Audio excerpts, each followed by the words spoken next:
Out here in the perimeter, there are no stars.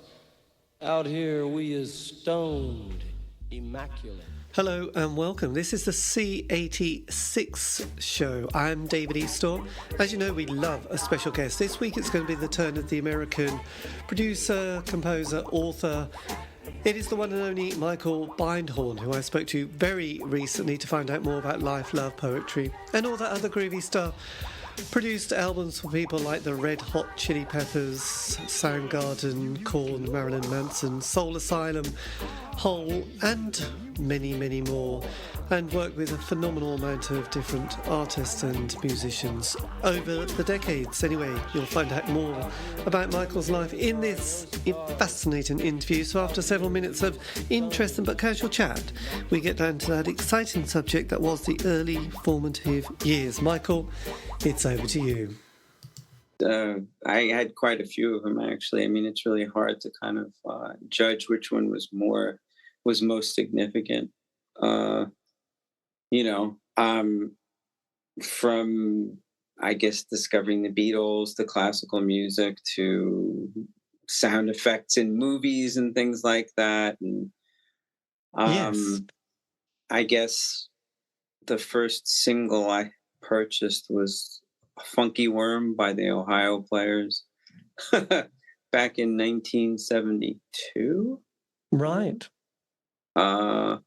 Yeah, I mean, I think it was just kind of like a series of happy accidents that kind of brought me to a place where I just fell more and more in love with music and sound as well. Yes. And did you have an influential older brother or sister, or a friend's older brother or sister that sometimes has a massive influence on one's musical path in life? Nothing like that. Nothing like that at all. Parents? No. I mean, my parents were into the classics, and I think they started getting into the Beatles as well. I sort of extrapolated from there, but having that music around was definitely a big plus. Yes. And as the 70s progressed, I mean, obviously I mentioned glam rock, but there was also the singer-songwriter, there was prog rock, heavy metal. Where was your sort of musical direction going, apart from, you mentioned a funk band to begin with, but did you develop or become interested in lots of different types of music during that sort of 70s, mid-70s period? Kind of, sort of. I mean, I started listening to a lot of top 40 music, but then I veered away from that and got into prog rock. I mean, I kind of discovered Emerson, Lake and Palmer, and I just got further and further into more complex music. And then I started discovering European progressive music, and I just went down a total rabbit hole. And I pretty much eschewed completely any kind of popular music at that point, anything that was popular. It was kind of like a personal sort of if it's popular, I don't like it kind of thing. Yes. As I think a lot of adolescents find themselves, so I just I went into that headspace for a while. Well, I had a brother who was 7 years older, and he was very into prog rock. So obviously he said, don't play my records. So I'd sneak into his room to play his records. And they were, Sure. Genesis, Wishbone Ash, Barclay James Harvest, the solo work of Rick Wakeman I particularly enjoyed. And he also had Elton John's Goodbye Yellow Brick Road and Sgt. Pepper, that, by the Beatles, that at the time didn't have any cultural significance or impact, really. It was just a curious album, which I was... What, Sgt. Pepper? Yes. Well, in 74, 75... Well, then, yeah, I would have thought so. But, I mean, I remember when that record came out, it just absolutely devastated people. Yes. But it's interesting because I just, at the time, it seemed like the Beatles were so old and past it. And you think they'd only just broken up about 3 or 4 years. And already the musical landscape had changed quite a bit. So when did you think, because most people stick with just listening to music or fantasizing. How did your musical world develop in that kind of mid to late 70s? Yes, your path that developed during that period. I was always into electronic music, so my dream was to buy a synthesizer, and I did that when I was 14. I had a summer job, so I saved up a bunch of money and I went out and bought this little synthesizer. And having a synthesizer at that point was kind of a novelty. So I got to play with a bunch of bands. I couldn't really play that well, but having the instrument available was cool enough. And one thing basically led to another. I was a young man about town, finding people to play with. Where were you? Where did you grow up at this stage, or where was your sort of home county, city? I grew up in New York, in Forest Hills, Queens. Yes. So how did you meet Bill Laswell? My friend Fred Moore and I we'd kind of like scour the East Village, kind of in search of whatever, hanging out. And we started noticing these flyers that were up on sides of buildings, lampposts, mailboxes that they said, are you interested in any of these bands? If you are, come to this place and, call and, let's jam. And basically it was a list of every obscure prog rock and, I guess more independent off the wall band that we were listening to at that point. And that was kind of like, Charlie in the Chocolate Factory getting the golden ticket, So we went to this place that was actually the home of a guy named Giorgio Gomelski, who managed the Yardbirds amongst other doing other things. And Bill had somehow hooked up with him, and I guess they were plotting world domination of one sort or another. And we started playing with Bill, and it just sort of fell together. Yes. And did you, because at that stage, the New York punk scene had obviously developed with CBGBs and Max's Kansas City. Was that also, I mean, that's a bit more basic in the rock world, but did that sort of spark your enthusiasm and interest in music, or were you veering in a totally different direction? For me, it was a totally different direction. But I mean, eventually, just because we were downtown and working in that scene, eventually it all sort of had to collide. But initially, I think I saw the punk rock scene as being more violent and more of a it was definitely it was a different kind of scene, and on that level it didn't really appeal to me so much. Yes. And did you, because a few years ago I did an interview with Martin BC. When did you sort of bump into Martin? I knew Martin because he hung out with he was in the same circle of kids that we knew from when we were all in high school and stuff. I mean, Martin lived on the Upper East Side. He went to the Lycée Français. He was from a fairly well-to-do Argentine family. Yes. And he sort of hung around this band that Fred was playing in. He sort of did sound, carried gear around and stuff like that. So eventually we went on tour before we became Material and kind of dragged Martin along with us to do sound or, be a roadie and stuff like that. And that's pretty much how that all started happening. Yes, because in the UK, I mean, there was very much that change of the punk scene, and there was post-punk, and then 79. We have things start to change on that decade. Thatcher, our prime minister, gets in. I guess you have Reagan. There's a kind of a massive musical. Yeah, there's a kind of cultural shift at that point. Oh, no, Thatcher definitely. Those poll tax riots, I think, really kind of kicked things up into high gear for sure. Yes. But culturally, it seemed like England was really sort of heading in a very, definitely a very unusual direction to start with. Having the kinds of influences that were there and just having guys like Malcolm McLaren who tapped into the whole situationist movement. And we didn't, obviously we didn't have the same thing in the States. It was considerably different. I think punk didn't come from the same kind of lofty sort of ethos. It was definitely more, well, I wouldn't say it was more visceral, but it just seemed like there wasn't those same kinds of like drivers behind it. I mean, obviously the European punk movement and the British punk movement were inspired by how I guess, incredibly disconnected from society people were feeling at that point. But, there was definitely, there was a political kind of precedent for it all. And the way I think the way people like McLaren were able to connect the whole situationist movement to that was really pretty fascinating. But again, we didn't have any kind of like intellectual sort of underpinning to the US punk movement at all. It was more nihilistic for the sake of nihilism. Yes. Well, the UK's got a very tribal quality in that point. We had things like the goth movement. There was New Paisley. There was the New Romantic Kids with people like, Soft Cell had appeared, and then Depeche Mode and New Order came out of Joy Division. So there was the Blitz Kids as well, wasn't there? Yeah.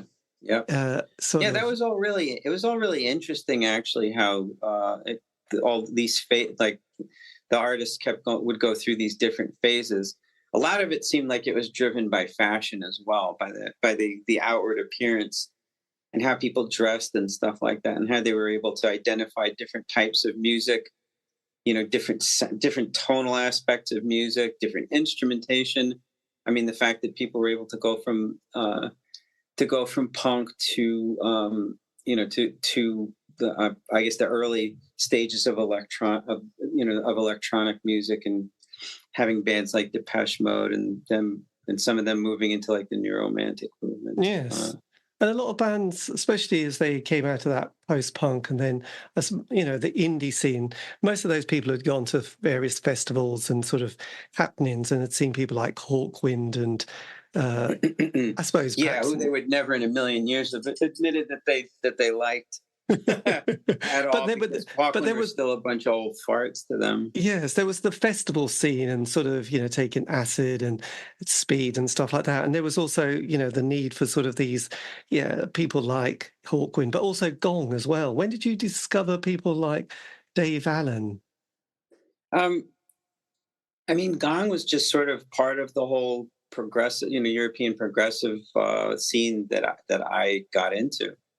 I was obsessed with bands like those, bands that came from the whole Canterbury scene, like Hatfield in the north and Egg, I guess by default, Robert Wyatt and Soft Machine as well.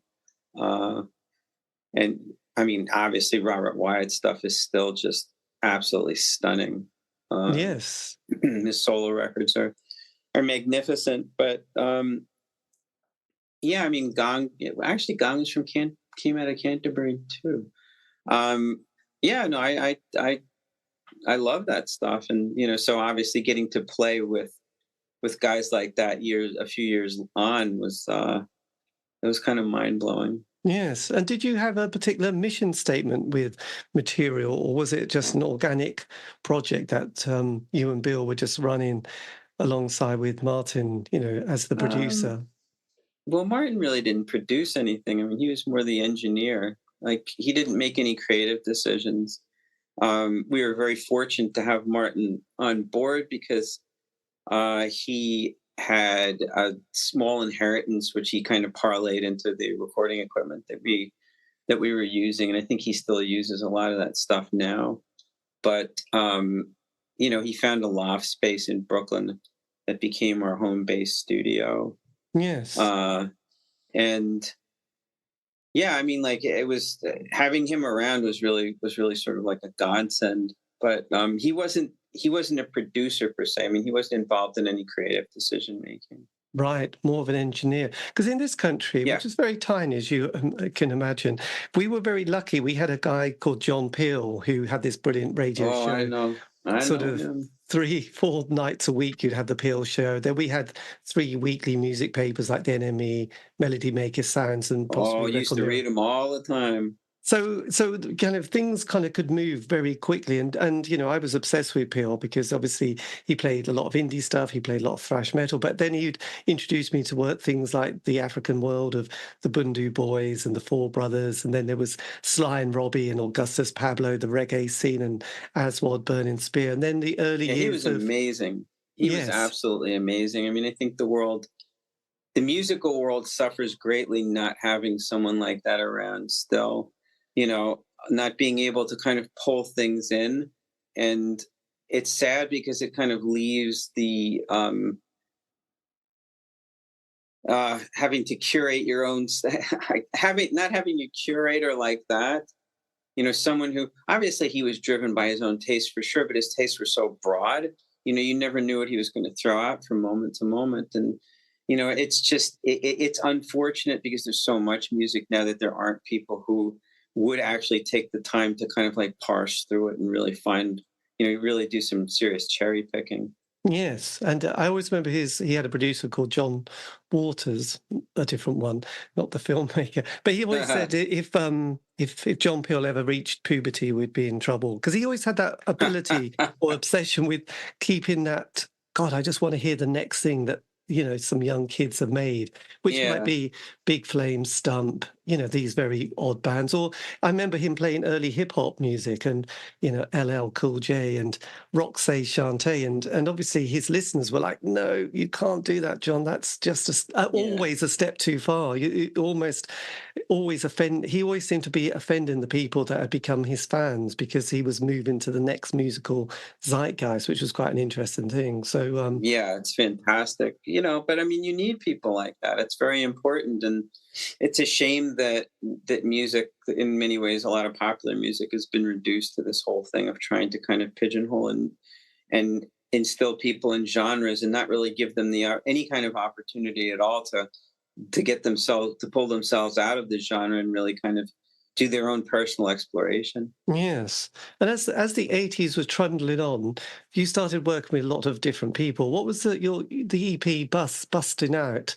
Was that, you worked with a very dominant singer. Was that kind of an exciting... Yes. Was that an exciting project or session doing that particular I don't remember what the impetus was. That was for Z Records, which was an offshoot of Island, that was run by this guy named Michael Zilka, who was kind of like a man about town party guy, millionaire type, I think. And I don't know exactly how what actually drove the project. It was originally supposed to be a completely different song, and I don't remember who decided that Nona would be singing on it and that it would be a completely different thing. Because I think originally I was singing on the rhythm track, and it was supposed to be a song based on some writings of this guy, Antonin Artaud, who was like this guy from the 20s and 30s who was a French intellectual, poet, playwright, whatever, obscure guy. Actor, and all of a sudden it became this pop thing, and I wrote the lyrics for it, and I guess I wrote the melody too. But yeah, I mean, it was fun. We just kind of pulled in a couple of other people to do it. Things like, were you influenced by things like Studio 54? Had that become part of your sort of, I don't know, world as well, that kind of hedonistic club scene? Well, that was more uptown, like I missed the whole Studio 54 thing, because when it was in its heyday, like you just had to be you had to either be on the social register, or you had to be wealthy enough and known, or actually really, really attractive to get into Studio 54. They had a really strict door policy. And, people could be waiting for hours outside the door. People were kind of like, you ain't coming in. When I finally came there, and I went there one time, it was with a girlfriend, and, I'd never been in there before, and it was kind of cool, but the scene had already kind of cooled off quite a bit. So it was a different thing. I mean, the club scene that I was tapped into, was more downtown. Obviously, it included CBGBs, but I wouldn't really go to any of these places unless I was playing. So I didn't really go to them to hang out. Like, there were very few artists that I would actually spend time and money to go see, funnily enough. Yes. I was a little bit more introverted. I do remember seeing Ultravox at Haraz a couple of times, though, and that was a lot of fun. Yes. And what was when you went to sort of make your album One Down? This features Whitney Houston. What was the atmosphere like for the kind of the creative unit of the band at this stage? Well, at that time, Bill was like, I'm gonna make it. It was always me. Like he was always like, I'm gonna make an R&B record now. Like he was like, I want to, we're gonna sell out. I want to make like a pop R&B record. So that was like the drive behind it. So we came up with these rhythm tracks that were more tuneful and poppy than I guess the more downtown type, edgy, free, whatever jazz stuff. Not that all of us could play jazz, me. We were trying to do something that was conceptually more in that direction. But I mean, obviously, me not being an R&B guy, I mean, not really having any kind of niche at all. I just kind of did what I did, and Yes. it was more, I guess, of an oddball album. Obviously, it didn't break any records. It wasn't really it wasn't a big gigantic success, and none of the songs were particularly memorable except for the one that Whitney sang on, because it was an old Soft Machine song. And originally Bill wanted to get Fontella Bass to sing on it, who did Rescue Me in the 60s. And he met with her manager, this guy Lester Bowie, who was in the Art Ensemble of Chicago. And he was married to Fontella. I think they were divorced at that point. And Lester goes, I want 50 grand.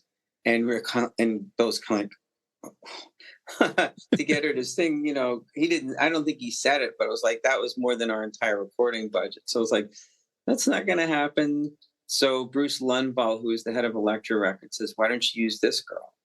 So he hooked us up with Whitney, and that was her second time in a recording studio. And well, obviously she went on to do bigger and better things. Was it a magical experience, or was it just? No, it was anything but. Whitney was not comfortable. She was incredibly uncomfortable. She was like this 16-year-old little girl. I mean, she was tall. She was absolutely stunning, but she was very off put by us. And she was kind of like, almost bordering on being hostile. Which was, I mean, she was basically a little girl being put into a very uncomfortable situation with people that she didn't know. I can't imagine what must have been going through her mind. So I can't look at her and go, what's wrong with you? At one point there was one line that she absolutely couldn't get, that she was singing consistently, like almost like a full whole step out of key, which made it completely dissonant. But she was like, I can't hear it any other way. And it was like she was bordering on having a panic attack. And I went out there and I played it for her on the piano so she'd get the melody, and it still wasn't sinking in. I think it took like a good hour until she actually started to get the melody. But it was really interesting to watch that happen, because you could just see that she was really something, excuse me, she was having just a really tough kind of disconnect moment with the process, so it was hard for her. In hindsight, I feel for her. God, yeah. A 16-year-old is surprisingly, when you meet them now, they're just so young. They're, apart from, yes, occasionally you see occasional confident people, but that's very rare. What was it like working with people like Brian Eno at this stage? Because obviously he had been the legend in Roxy Music and various ambient sort of soundtracks and sort of soundscapes. What was Brian like to be with? Well, he was sort of like the pinnacle for me. So the fact that we got to work with him, I mean, first it was Bill and Fred, and then actually roped me in because they started working in our studio in Brooklyn, and I was just so bummed out that I wasn't involved. So I'd go to the studio every day and hang out upstairs and paint, because I had there was a little room I could go into. And one day walks into my room and he's like, we were wondering if you'd join us. So I think that was probably the happiest day of my life up till that moment.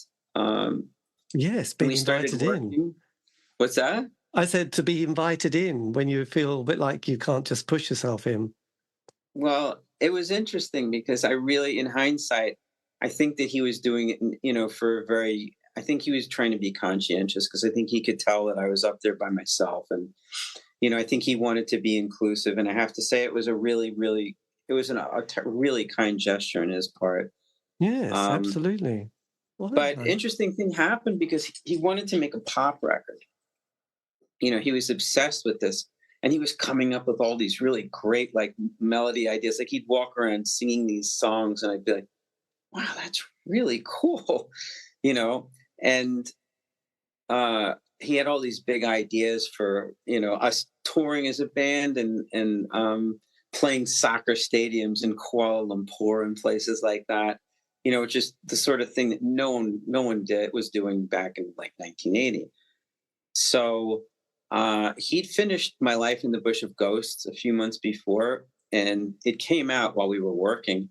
And I remember coming to the studio one day and seeing him on the floor with Enemy Melody Maker, sitting all splayed out in front of him. And he's just sitting there with his head in his hands.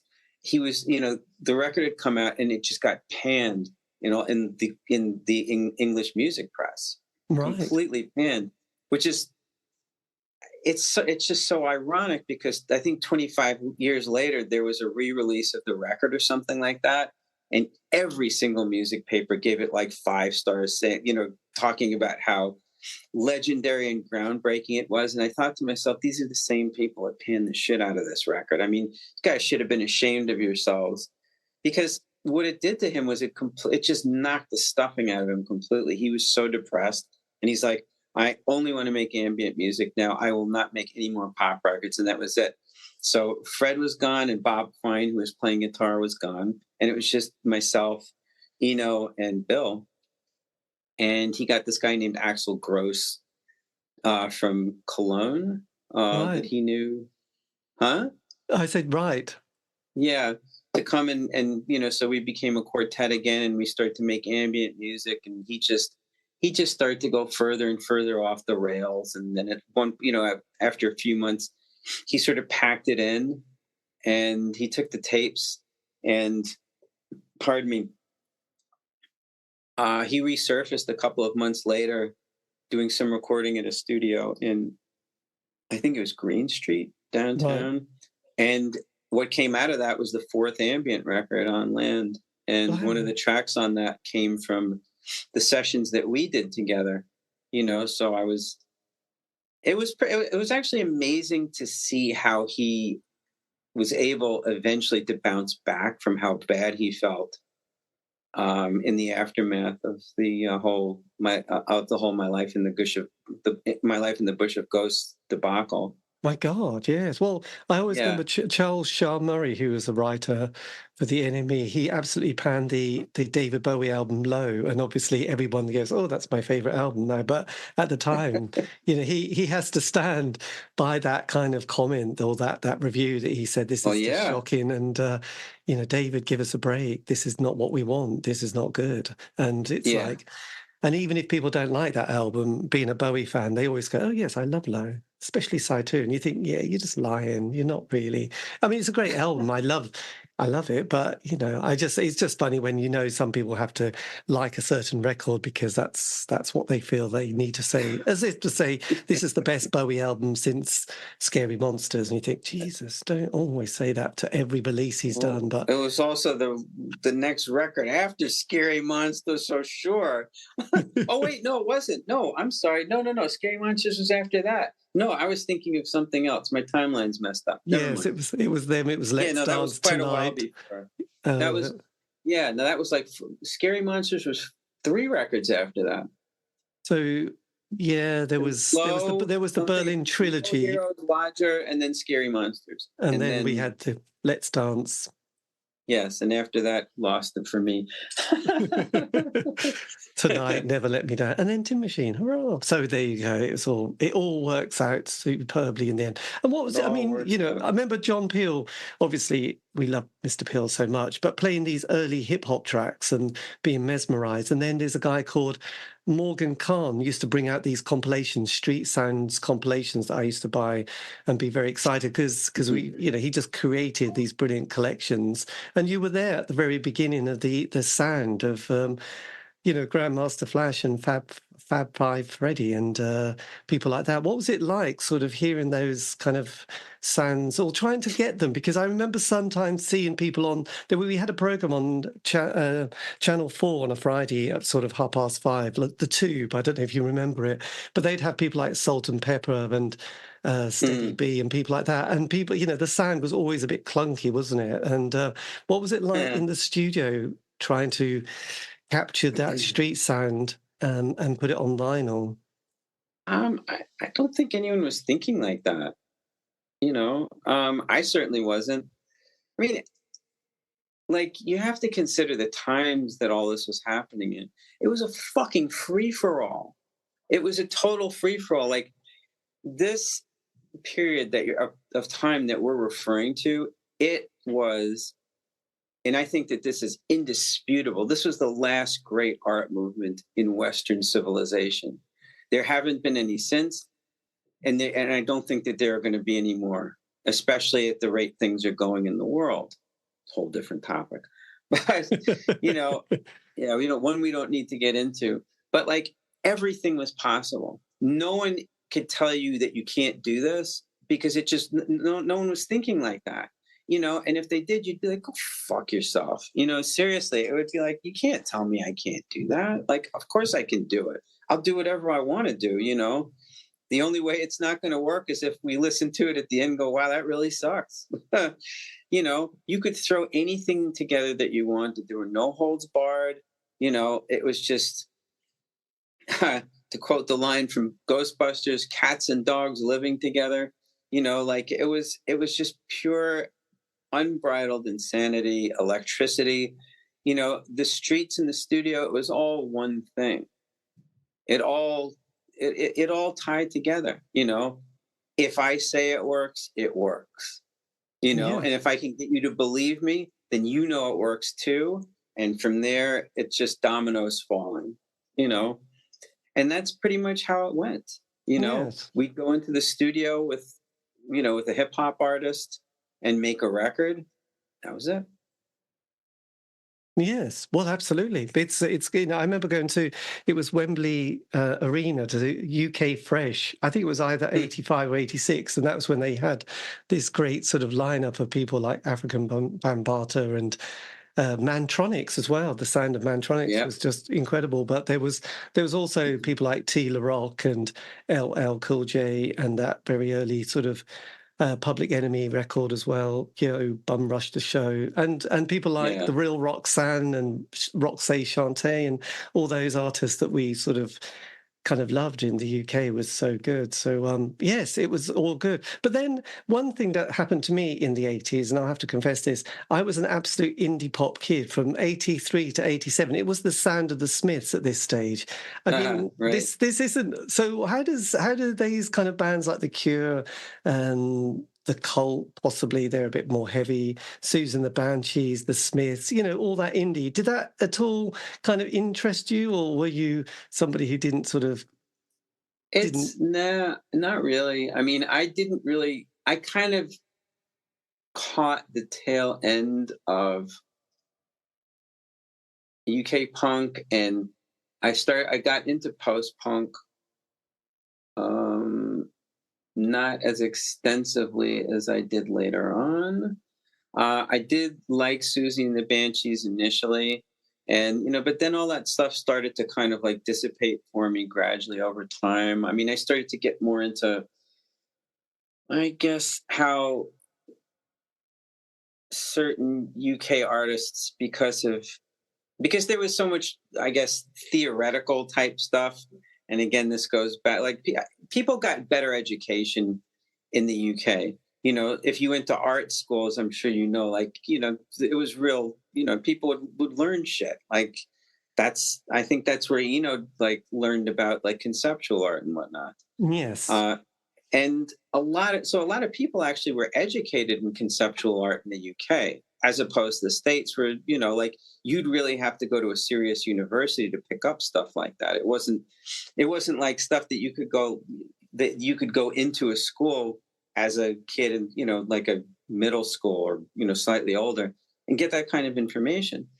So I just got more obsessed with like a lot of the theoretical stuff, and actually that really kind of fed a lot of what we did in material later on.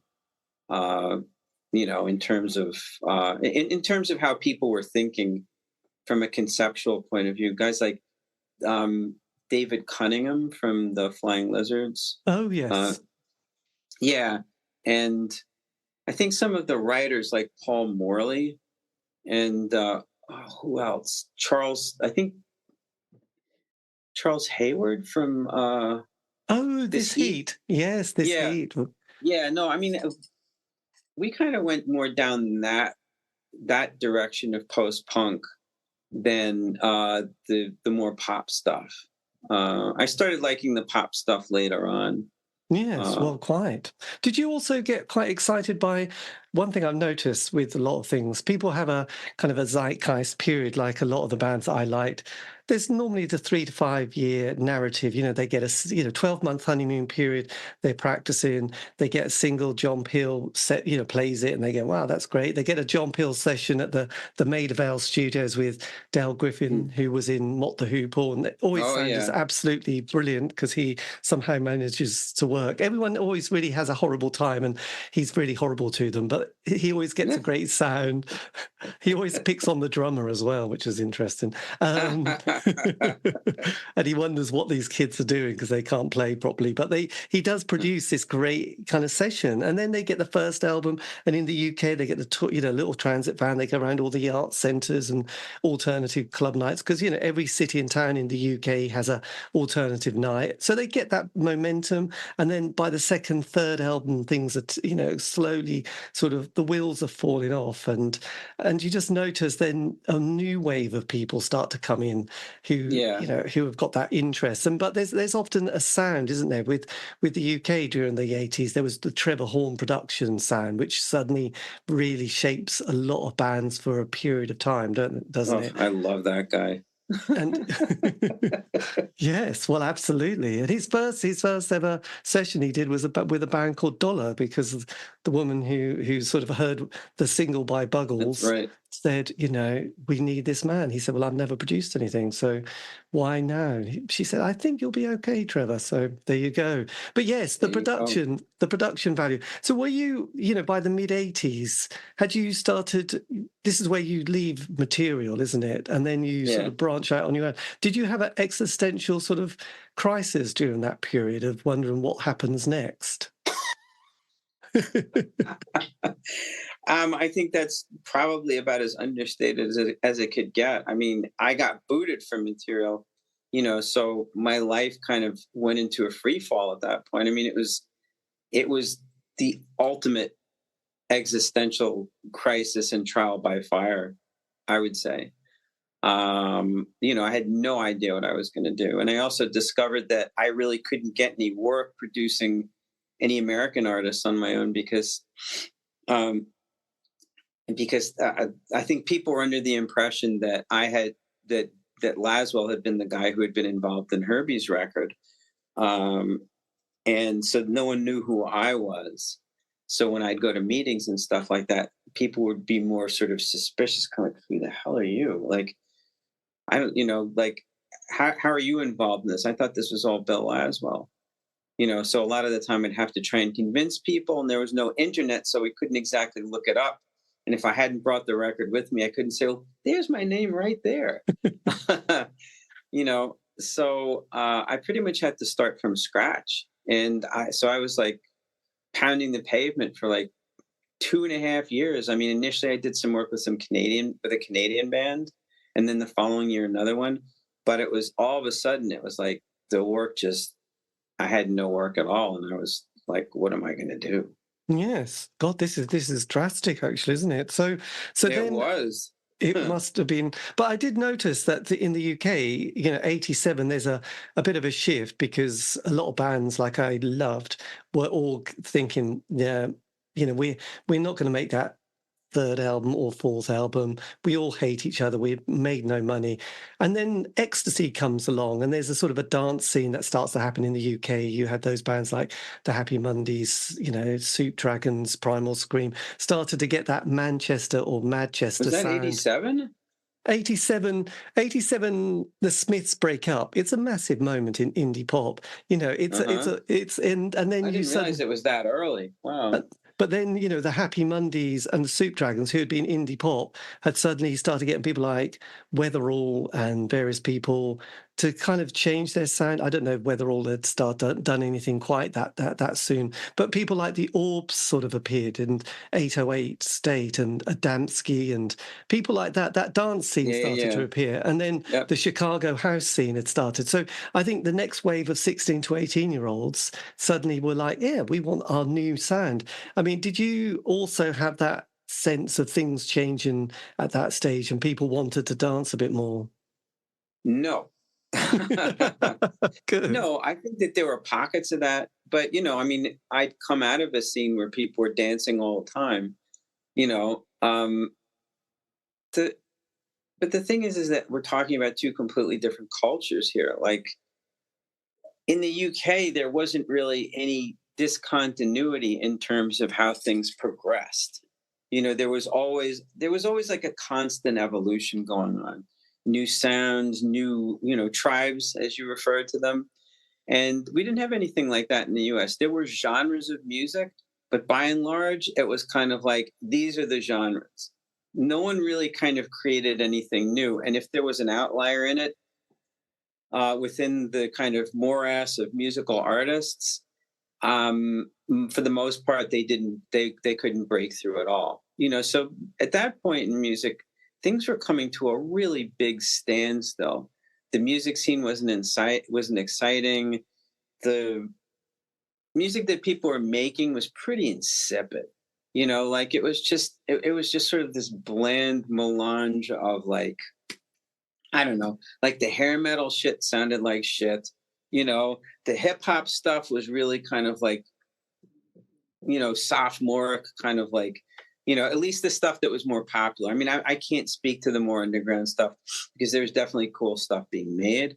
But, like, by and large, it wasn't a very fertile musical environment. No, I forgot about the Bon Jovi period of hair metal, which was Well, quite I'm not in America anymore, so you can say you are all you want.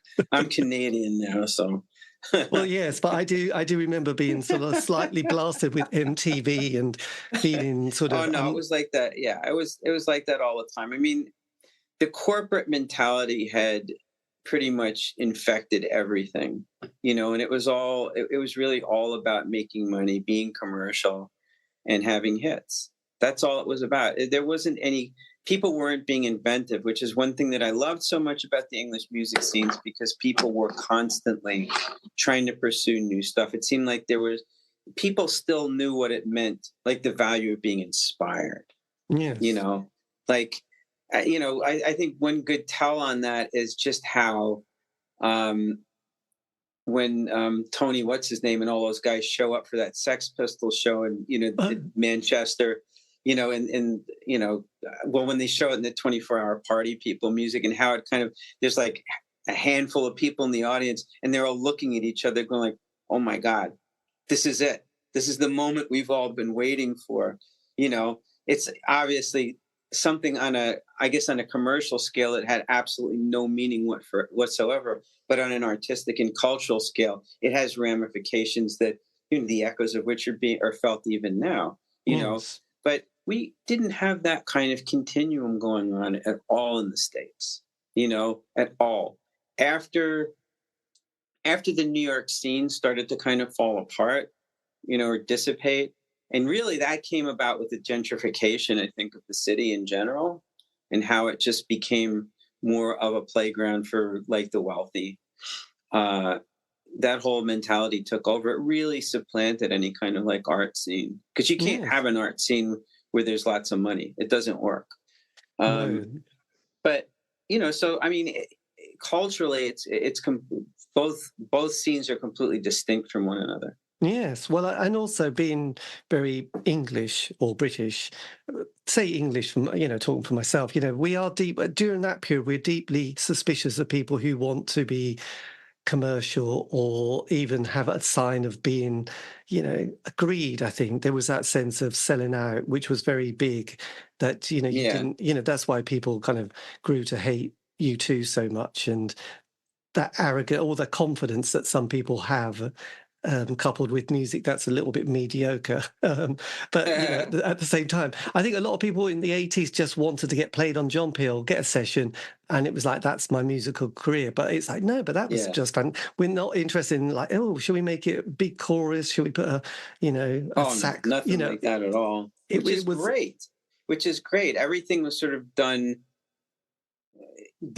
like it felt like there was sort of like a natural thing, even if a lot of the music, I would say, was kind of contrived in many ways, because stylistically there had to, if you were within a certain tribe, it had to stylistically cleave to whatever the rules of that tribe happened to be, but I'm still, and I don't, that may sound kind of like a critical comment, but still the confines, like the aesthetic trappings of those things, were still a lot more interesting and inventive than the kinds of things that people were doing in the US. Yes, absolutely. And sometimes motivated by one's own lack of ability, but I love that. I built the whole career on that.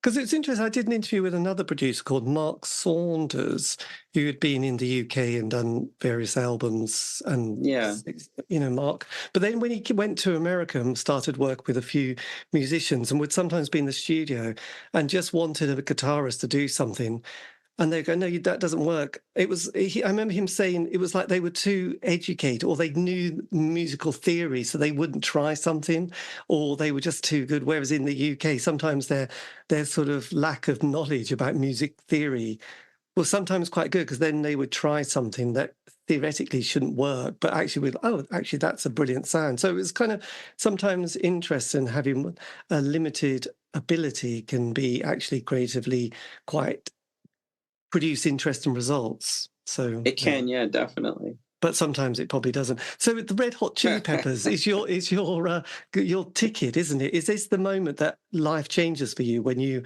sort of bump into these guys? I didn't know it at the time, because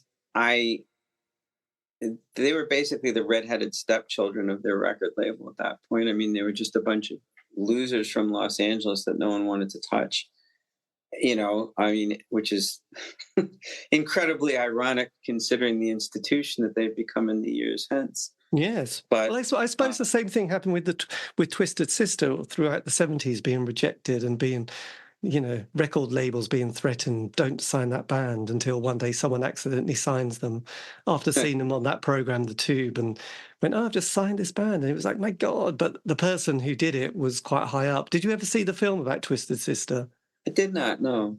I'm not keen on the band, but it's a great film, and it kind of finishes when they actually get signed, because up for 10 years. I'll have to check it out. That actually does sound interesting. It does. It's a good one. And they sometimes meet someone who says, I'll sign you. And then it's like the next day they get a phone call and you wouldn't believe it, but that guy just had a heart attack and died. And we hate you, so we're not going to sign you. So it was it's a brilliant film, but it's just their period up to actually getting signed. And it was their getting back to the UK to do this one TV appearance, having to get some money from the mafia in New York. So anyway, they also were hated. So the Red Hot Chili Peppers weren't they were Norman No Mates, were they, at that stage? Norman No Mates, that's right. And and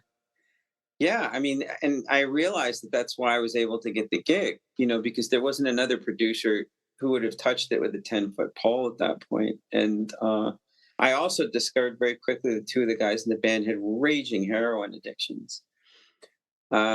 So there I was, like 26 years old, like desperate for work, finally having it, and realizing that I'd basically been thrown into a situation that where I was in way over my head. It was like even the manager was actually losing it, because he couldn't keep the wheels on the car at all at that point. It was just Yes. going way out of control. And did you see potential in the band, or were you just thinking, I just need the work? Oh, initially it was about I need the work, and then I started listening to this demo that I got, and it sucked. It was really awful, you know. But there was something about it I couldn't really put my finger on. There was something really engaging about it. The There was like a quality to them, and somehow I just got drawn into the whole thing. Like I was like, I don't know. I think this could be really special. Like I didn't see any commercial potential in it at all. It was just like, all right, I'm going to do this record. Um, I needed work, but you also have to understand that like the year before, I was like, I must have been like 3 months behind on my rent, and I turned down like 5 grand to do like a song or two with some guy just because I couldn't stand his music. Like I couldn't even put food on my own table and I couldn't pay my rent. And I walked away from 5 grand, which would have settled everything for me. So I was Yes. nutty enough to just kind of go like, fuck it. I don't care at that point in time. There was just something about the Chili Peppers that moved me a lot, so I wound up working with them. And within those few years, they had a massive lineup change as well. Were you thinking, oh, that's a shame, they're going to lose it now? Or was it quite interesting seeing how that progressed? Um, well, I mean, it all happened so quickly. At least initially the loss happened so quickly that I don't think anyone had like a chance to kind of like stop to kind of get over the shock. Like when Hillel died, it just came completely out of the blue. I mean, although he'd been in a really bad state for a while, but him dying like that was really unexpected. And then Jack, leaving the band like a week and a half later or so, and all of a sudden it's two guys, and I'm kind of like, oh shit, and everyone else is like, oh shit. Yes, well, quite. Had you been influenced by people like Sly and Robbie? Had they come on your radar at this stage? Oh yeah, sure. I mean, Because I'd worked with Sly Dunbar on a couple of records when I was in Material, so I was pretty familiar with him, and I loved his drumming, and I loved the records that those guys made too. did that slip into the work that you did with the Red Hot Chili Peppers? Yeah, I would say so. I mean, it really influenced me. I mean, my favorite records with Sly and Robbie were really the ones when they were part of the Compass Point All Stars, like the Grace Jones records that they played on. Yes. You know, I oh man, I mean, to this day, those are still like amazing records. And I obviously like the dub records that they did were incredible as well. Um, I was just going to say, during the 80s, I saw them quite a lot because they would do something called the Taxi Gang, where they would play for about 3 hours, but they'd have kind of a different mm, front singer. They had Gregory Isaacs or Maxi Priest or Ina oh, Kamosi or nice. Yellow Man. So, they just had that groove going all the time. And they'd often get a technician who'd be sort of sorting the drum out as the drum kit as it was being disintegrated or smashed, Mm, not smashed, but, it was falling apart, and they'd have to sort of yeah, pull sure. bits together because he was hitting it so hard. But it was such a great evening, and it was like 3.5 hours of absolutely stunning music with Well, that must have been the fun. this was good. But I just remember, when the sound of the Red Hot Chili Peppers appeared, it seemed to sort of capture a certain moment of people wanting to dance, and another scene, especially in the UK. So I just wondered if you'd been thinking, this is a sound which people are going to enjoy. No, no, I really wasn't. I really wasn't. Like, for me, it was a matter of getting the record done. No, no, that's not true. I mean, it wasn't a matter of getting the record done. It was a matter of getting the record done well, because it would have been so easy just to steamroll through it and give these guys something that was very much like their first two records, which frankly I did not care for very much, and I'm still not a fan of, because I felt that the vision was very unfocused. That it was that the sum of the parts was greater than the whole, you know, and they hadn't really coalesced or assimilated their influences into themselves to the extent that they did, you know, later on. And that was one of the things that I wanted to try and achieve with them, to help bring their influences closer to them. So there was more of like a consistent, organized sonic kind of presentation for them, that it was like a, you know, where you could, and also where there was more reliance on structure, as opposed to kind of like these, like, you know, crazy sort of asides and you know, stream of consciousness type things, which, you know, I'm sure it's a lot of fun to do stuff like that when you're in the studio, but like listening back to it, it's kind of like, what did we just waste this day doing? You know, as a listener, it's just no fun for a listener, you know. No. And it's really important to consider those types of things. Like, how is this going to connect with people? How are you going to communicate what your ideas are, how you're really feeling? Because going into a studio and jerking yourself off like that, which is essentially what that becomes, it may, you know, it winds up being an exercise in self-indulgence, and it has nothing to do with expression and artistry. Yes, God, yes, absolutely. So when Mother's Milk had been finished, what did the response of the record label say at the beginning, you know, when you first handed over the recording? Well, it was really funny because, you know, after we did Uplift, and the record company hated this band so much, Uplift did surprisingly well. Like, it outsold their other records by quite a bit. So all of a sudden the band are looking at them. I mean, the record company are looking at the band going like, you know, we may have something here, even though we don't like them very much. So all of a sudden they started to be interested in the Chili Peppers, and they kind of got moved a little bit closer to the front of the line. And when we did Mother's Milk, by the end, like, the band and I weren't getting along, or at least Anthony and I weren't getting along. And the record got mixed. It didn't come out sounding quite the way I was hoping to. Although I would not fault Dave Jordan, who mixed it, at all. He did an absolutely wonderful job, and he's brilliant. But the record company got the record, and I didn't hear any more about it. You know, like, that was it. And at that point I was kind of destitute. So I was sitting around this, like, apartment that I lived in, this, like, studio apartment in West LA. And I called my management, and I was like, you know, like, this Chili Peppers record is coming out, you know, in a few weeks or something like that. You know, can you get me a copy? You know, because they would do stuff like that for you as a, you know, as your management. And they're like, we can't keep that record stocked. Like, we've gone through like hundreds of copies of it already. I'm like, what? And they're like, oh man, you don't know about this? Like, this record's going to be huge. And I was like, wait a second, wait. You're talking to me. Like, this is a guy who you can't find gigs for, and you're telling me I've got a record that's going to be like huge. And like, hell yeah, you know. I'm like, no, I don't. They're like, yes, we can't give you a copy because we've run out of copies ourselves. Like, they're like, every producer and engineer on our roster has gotten a copy of this. I'm like, well, fuck them and fuck you, but like, I want a copy, and this is great.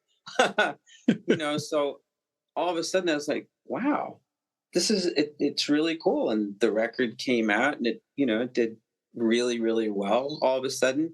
And all of a sudden, like, they're playing big shows, and people are paying attention to them, and it took off.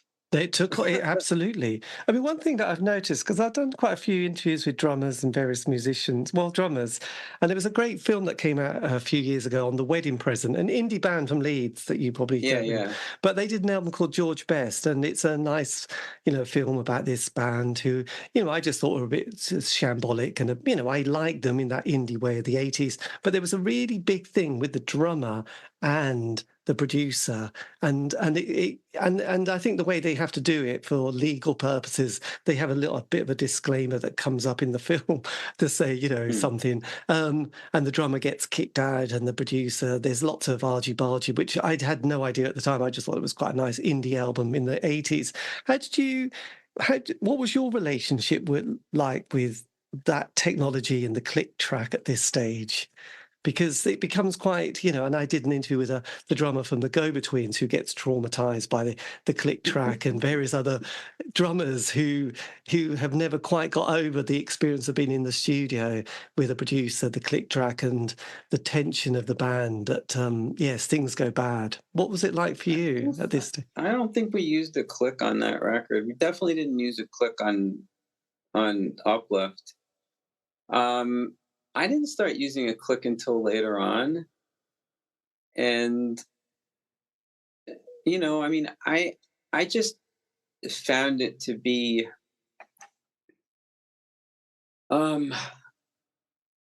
it's an impediment for the wrong drummer, basically. It's just a really bad thing to have. Like if you've got a drummer who can hear a click in their headphones and just understand it consciously or unconsciously for what it is. It's just a timing reference. That's all. Yes. You know, when you look at a beat, you know, one single beat, there's an infinite number. Like most people will see the beat as being something that's incredibly finite and incredibly rigid, something that you can't shift away from. Like, that's it. You know, like if you don't cleave precisely to that, you're fucked, you know. But the truth of the matter is that that beat has got so many different angles to it, and where you find yourself as a player coming down with your instrument, whatever it is, relative to that beat, really defines your sound, right? Your feel, your groove, whoever you are. And that's interesting because I'm working on a video right now to kind of discuss feel a little bit, because this is a very important topic. And people got away from playing with feel because they were too obsessed with having their downbeats land right on with a click. You know, you had pro drummers who could do it, and who could do it very well, you know, in everyone's case, when Pro Tools came along, you had to edit the living daylights out of drum tracks to get them to line up with that click, which, and the end result, obviously, is that you've got a drum track that sounds like a drum machine could have played it. There's absolutely no feel whatsoever and no groove. But if you're able to understand as a drummer where you can actually land, how many different places you can land on that one singular point in time, and how to do that consistently, that is an amazing, amazing facility to have. And I've been blessed to work with many drummers who just had an innate understanding of what that actually was. Where do I land on that click? You know, one of my good friends is a guy named Dean Castronovo. He plays drums now with Journey. And I did a lot of sessions with him. And he was so funny because when he would start a song, he would let the click go 1, 2, 3. And on the 4, 1, 2, 3, he'd turn it off and start playing. So he would use the click as a count in, and then he'd bring the click into the studio on playback, and he'd say, watch this. And anywhere in the song, he'd start the click, be solid, dead on with the click. At the same time, because he understood where to put his hits. Right. And I'm not talking about necessarily a cerebral conscious understanding, but just an innate one. It had a feel. It grew. Yes. Because of where, and we're talking about like, you know, milliseconds samples in terms of time. But when you're talking about groove, that amount of time you can drive a truck through. And I mean, it's got all the meaning. It's incredibly important. You know, that kind of technology it's great in the right hands. If you try and force everyone to use it, as a producer, you're not doing your job. Yes. I mean, did you have experiences? Because, you know, you did Celebrity Skin, and that that sounded like a bit of a messy session in places with drummers and production and, changing the personnel during the recording. Was that a difficult album to make for you, or was that quite straightforward? Yeah, it was very, very hard. That actually is a record that Dean played on. Yeah, it was a really hard record to make. It took a very long time as well. Did you feel sometimes not traumatized, but did you feel for the people that you were working with, where you realize that things are going to get shifted or changed, or it's getting messy? Did you, I just wonder how you deal with that kind of form of not management, but people skills. To tell someone, actually to see it coming in the rearview mirror up behind you, and to realize the inevitability of it before anyone else can see it, is one of the most, it's kind of like, you can feel it in the pit of your stomach. It's horrible. It's a really unpleasant sensation. And knowing, as I did in situations like that I was going to have to be the one to deliver the bad news, not just to the person who was getting fired or who was going to be off the session, but to the artist, to the band, because they obviously they weren't necessarily hearing it, or if they weren't necessarily talking about it, even though you could feel the vibe in the room. Because when people hear a bad drum track, they just know it. They don't know what they're hearing or what's wrong, but they know something's not right. So it's awful. It's really, really, it's soul crushing, because I mean, I've had to oversee, animals being euthanized and stuff like that. And, watching the expression in their face change when they're dying, as the life goes out of their bodies, but there's a similar transformation that takes place, because you can see how someone's soul is kind of like being you're saying something to them that's absolutely destroying them. Yeah. And watching their expression change, seeing stuff in their brain going, and just, it upsets me even now to talk about it. But this is the thing. This is like part of the job. This is what you have to do in this position. And if you choose to take the easy path and avoid it, again, to me personally, you're not doing your job. You are letting the artist whose record that you're working on down, and you're taking their money, because you have to be prepared as a producer, as someone who's taken on the task of leading a bunch of people, to deal with the most unpleasant situations that you can imagine, whatever they might be, and to be able to manage it. Otherwise, you have no right to claim a position of leadership. Blimey, that's heavy. That is heavy. It is heavy. It really is. It's hard. Yeah, no, it's yes, like I spoke to a few musicians, and it's, you can tell that it's. I feel terrible for the people who have had to have these conversations with. It's tragic. I mean, on Celebrity Skin, at the same time, I became very angry at Patty, who is the drummer for the band, because we'd actually gone into rehearsals for a month and a half straight. Like I was working mainly with her the entire time. And we work, I don't know, 5, 6, 7 hours a day, working on drum parts together. Just like, I was like, look, I'm your cheerleader. I'm going to be here with you, and we're going to work together on this, and we're going to make the best drum tracks we can make. We both knew that she wasn't like a session drummer or anything like that, but I felt that she was good enough to be able to manage this record. And then when we, and I felt like when we left the rehearsals that things were going well. And then when we came into the recording studio, everything just changed. And we were in the studio for like 2.5 weeks or 3 weeks before I went, I went to the band, and I was like, look, we got a serious problem here. Because at the outset of the record, they already had this idea that I fired drummers.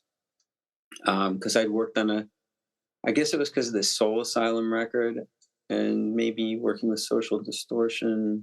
I'd done a couple of records where I'd had to bring a different drummer in. And one of the first things they said was, we want to work with you, but on the condition that you cannot fire her. Right.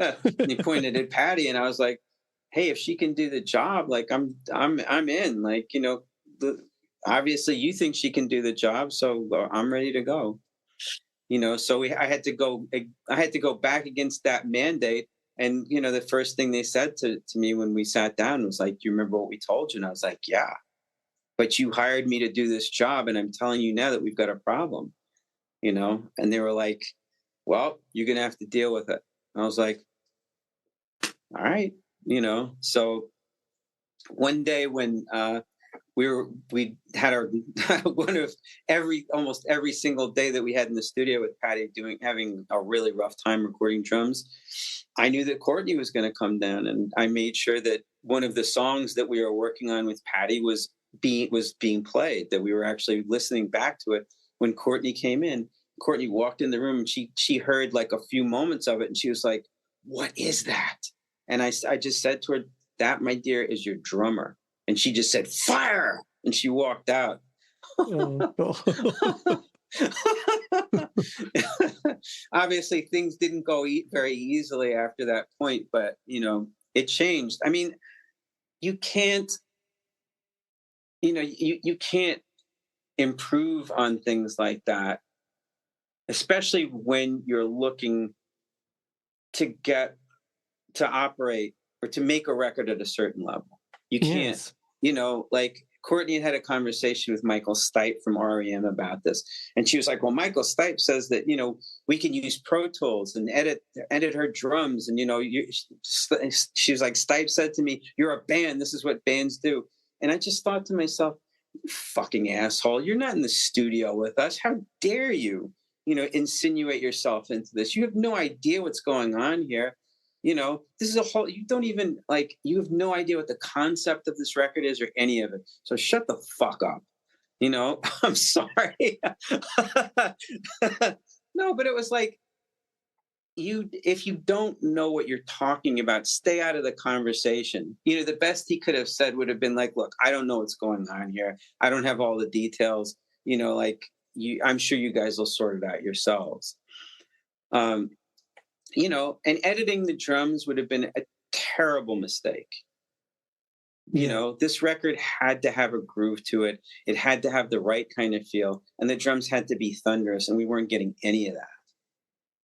I mean, that's kind of quite, yes, that's quite, I mean, God, yeah. I guess you never saw the film. She hit so hard then. Oh, of course I did. Did you? Yeah. How did that feel? Because realizing that, life had, that was such a catastrophic. Well, I mean, unfortunately, she sort of turned it into this whole thing where like I had kind of that I guess my sort of involvement in the whole process had sort of ruined her life. What I was being told while we were recording was that she might have actually started taking drugs again while we were recording.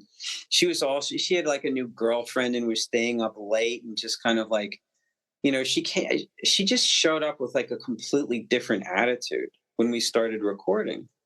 And,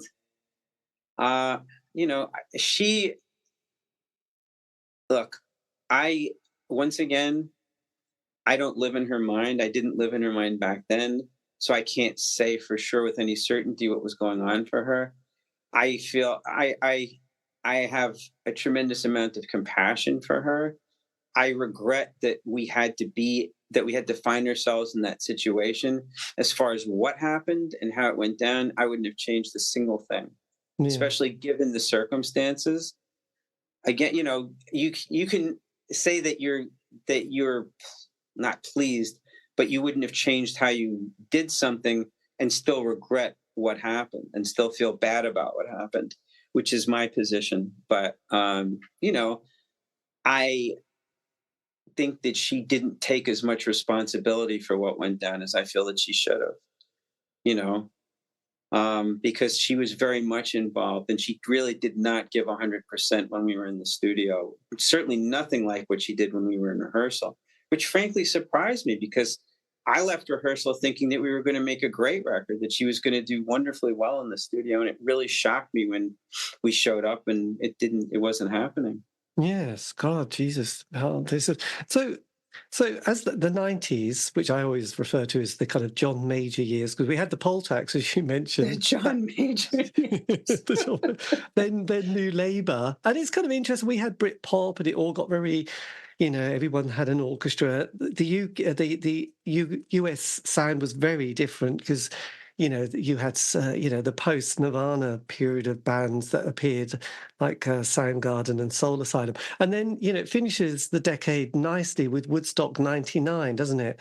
Which is basically, it's kind of, that's your festival, really, isn't it? They're your bands. You created that kind of soundtrack. Did you? To some extent. I mean, like, I guess. Yeah.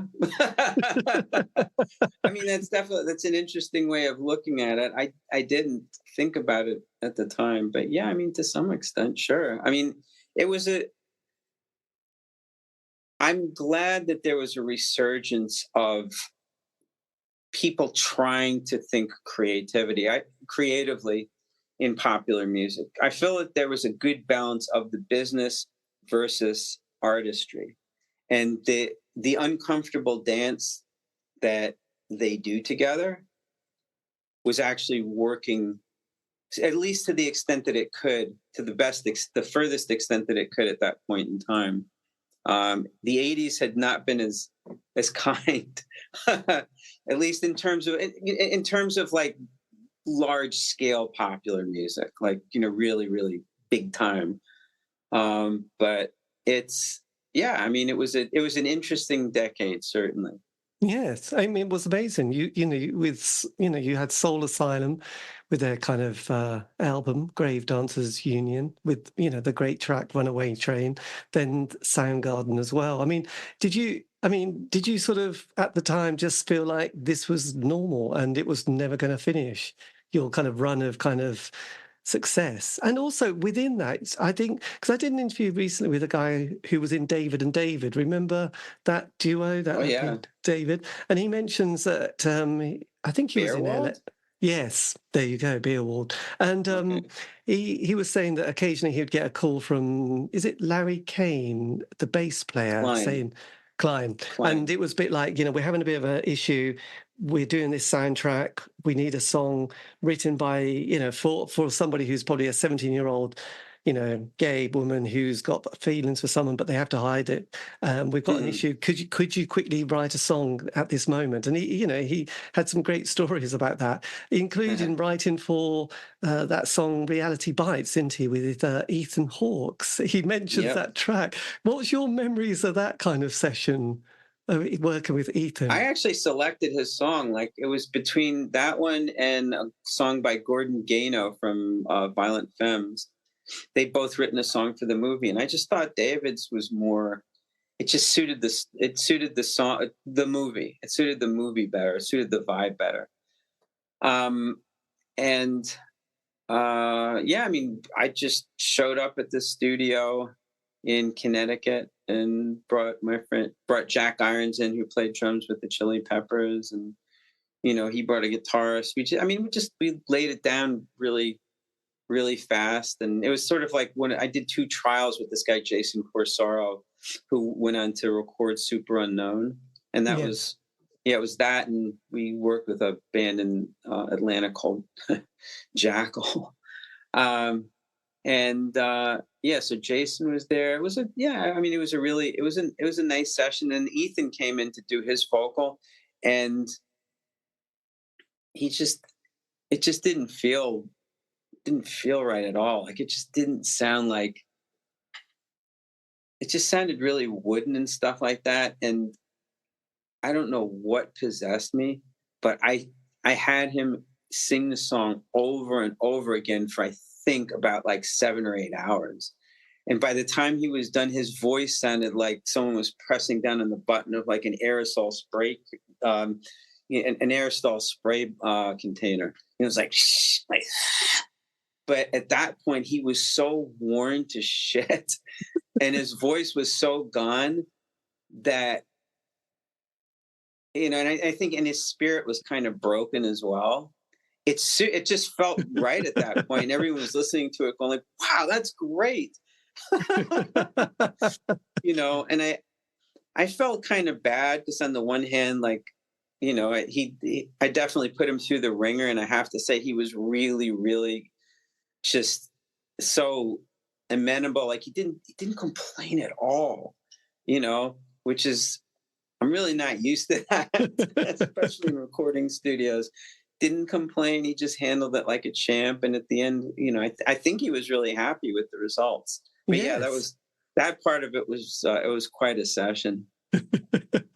Yes, he does mention that. And it just made me laugh because it sounded, you know, like those kind of moments where you get asked to write a song very quickly when everyone's having a bit of a meltdown, and you know, there's all the session musicians in a studio, the sessions there, you know, the room's been booked, but the music isn't happening, and you got to come up with something quite quickly. It sounds quite frantic at that stage. So you know, as I mentioned, you know, you shaped so much of the 90s with your production. How did you then sort of navigate after, you know, the millennium and the famous millennium bug? What was the next decade like for you, sort of coming um, out of that? Because obviously the intensity and the success rate for the 90s had been incredible. yeah, you know, I think for some reason I kind of I had a feeling that it was gonna continue on. But the truth of the matter is that that was really the end of it for me. Um, and I just wasn't. I was just going through a lot of trauma in my personal life at that point. I was in the process of getting divorced, and that kind of messed things up for me for a while. But the music industry changed so much in a really short span of time, and the way that we were making records, or I should say the way I was making records back then, because I don't think anyone else was doing it quite the same way. Um, it just changed drastically. You know, like there was a lot less emphasis on trying to get an artist to be an artist, trying to and just kind of giving them to provide them the facility, the runway to kind of like go, you know, have a Yes. really good takeoff and just go soaring, you know, and fly wherever you needed to fly. You know, that facility didn't exist. Like record companies seemed less and less willing to give artists that kind of free reign. And I had one more big record after that with Korn, and that was pretty much it. You know, really, I think after Korn, Mac, maybe even before. I'm happy I did that Korn record, but it my time was over. Like as a producer, at least making the records that I was making the way I made them, that it was pretty much over and done.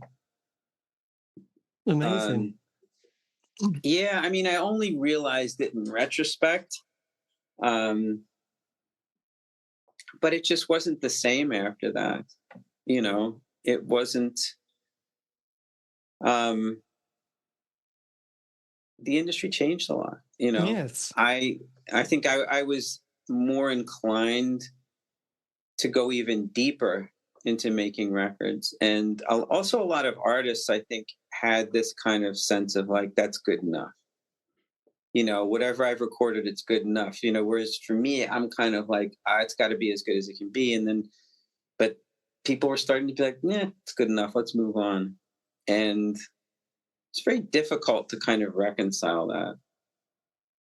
Had you started to lose your love of, you know, music, as I mentioned about John Peel and that quote from his producer, you know, if he ever reaches puberty, we're all in trouble. Did you sort of think, I don't, you know, I don't really care about the next load of kids. I don't know. Well, I never really cared about the next load of kids anyway. I didn't care about the load of kids then. You know, I, I I don't mean it that way. Like I didn't make records. I've never made records to appeal to a specific demographic or like a group of people, or do something that I felt was going to be really timely. You know, to me, it was like, if it resonates with me, it's going to resonate with someone else because that's how human beings are. It's just a natural extrapolation. Like if I can feel something in music that I'm working on, someone else is going to get it. Someone else will feel it as well. And that was always the standard that I worked by. Yes.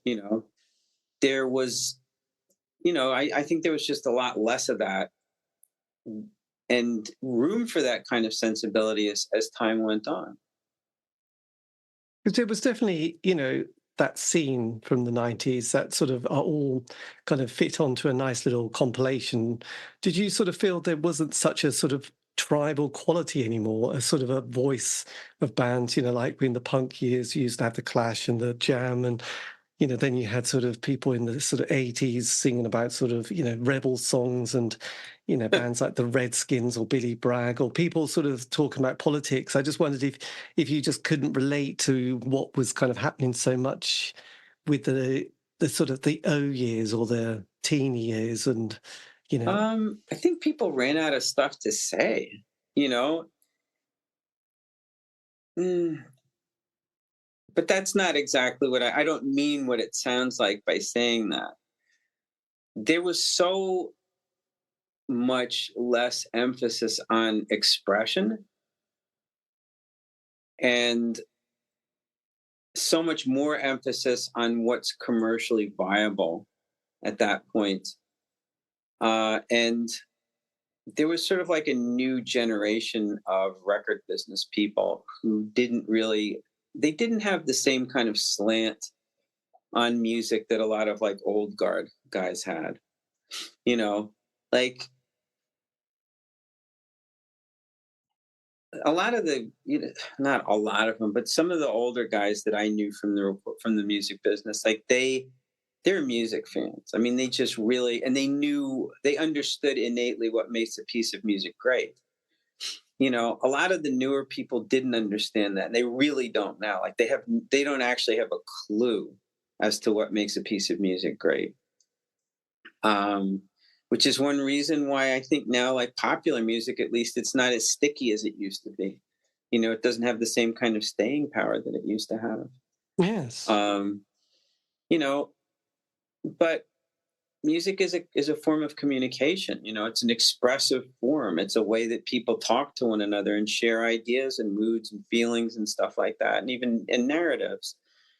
And if you don't have at least one of those elements solidly in a piece of music, if you don't have it, if there isn't an intent behind it, above and beyond writing a "oh baby I love you," like or whatever it is that you're going to say in a song, it doesn't have any real there's no reason for being, there's no reason for it existing, really. If you can't connect with people in that way where they get like a profound emotional hit off it. And I'm not going to say that people don't get that from listening to popular music now, but I will say that that has a lot to do with the fact that people don't live with music for very long before they move on to something else. And it's because it can't really provide them with that same kind of emotional richness and nourishment that music did previously. Yes. I mean, at least popular music. And when I say popular music, I'm talking about like stuff that's in the mainstream.